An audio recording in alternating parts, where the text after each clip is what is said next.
Iran पर ताबड़तोड़ हमले किए तो ईरान की मिसाइलें उड़ी और जमकर फटी। ईरान ने बता दिया वो कमजोर नहीं बल्कि इजराइल और अमेरिका को मुंहतोड़ जवाब देने के लिए तैयार बैठा है।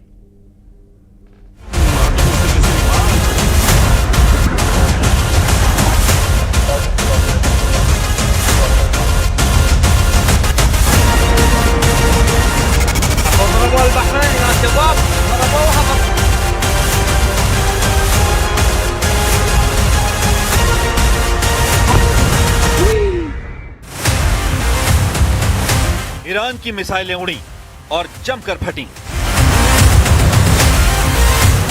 ईरान ने बता दिया वो कमजोर नहीं बल्कि इजराइल और अमेरिका को मुंहतोड़ जवाब देने के लिए तैयार बैठा था। तेल अवीव में धमाकों से दहल गया इजराइल। हाइफा में मिसाइल अटैक। इजराइल का नेवातिम बेस भी टारगेट पर। ईरान ने 80 मिनट के अंदर 8 देशों पर किया हमला। ईरान ने ऐसा पलटवार किया कि पूरी दुनिया हिल गई।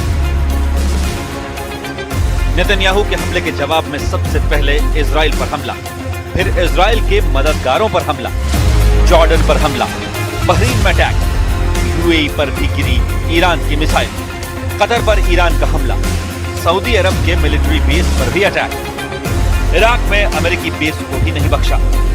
ईरान ने जो बोला वो करके दिखा दिया। क्षेत्रीय युद्ध शुरू हो चुका है। ईरान की सेना अब वो सब कर रही है जिसकी वार्निंग ईरान के सुप्रीम लीडर अली खामेनी ने दी थी। ईरान बख्शेगा नहीं, ये मैसेज डोनाल्ड ट्रंप और नेतन्याहू को मिल चुका है। ये मैसेज ईरान ने खाड़ी देशों को भी दे दिया है।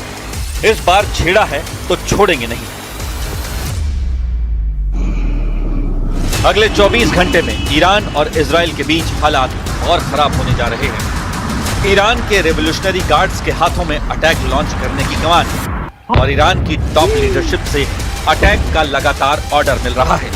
अब इजराइल और उसके साथी अरब देशों पर हर घंटे हमले का टाइम टेबल तैयार कर दिया गया है और बहुत जल्द ईरान फिर से इन देशों पर हमला करेगा। यही डर डोनाल्ड ट्रंप को सताया जा रहा है।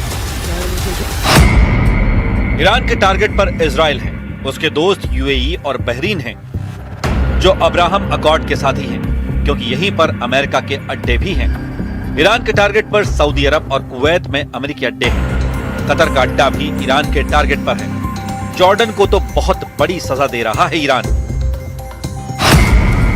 ईरान ने 80 मिनट के अंदर 8 देशों पर हमला करके बता दिया है कि उसका पलटवार ऐसा होगा कि अमेरिका और इजराइल पानी नहीं मांगेगा। ईरान ने इजराइल और अमेरिका को हराने के लिए जो पलटवार ऑपरेशन शुरू किया है उसका नाम रखा गया है ऑपरेशन सीज ऑफ खैबर, यानी खैबर पर कब्जा। यहाँ खैबर के मायने इजराइल से है। 628 ईस्वी यानी 7वीं सदी में आज के सऊदी अरब में खैबर नाम की जगह पर पैगंबर मोहम्मद और वहां के योद्धा मरहब में जंग हुई थी। इस जंग में पैगंबर मोहम्मद के दामाद और इस्लाम में चौथे खलीफा अली ने मरहब को मार डाला था और इस तरह खैबर का युद्ध जीत लिया गया था।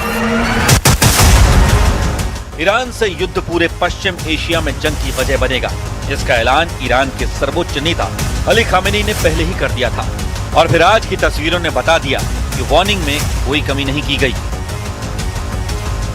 फिलहाल हालात ये हैं कि इजराइल और उसके दोस्तों पर खामेनी के पलटवार ने ट्रंप के दुश्मनों का जोश हाई कर दिया है।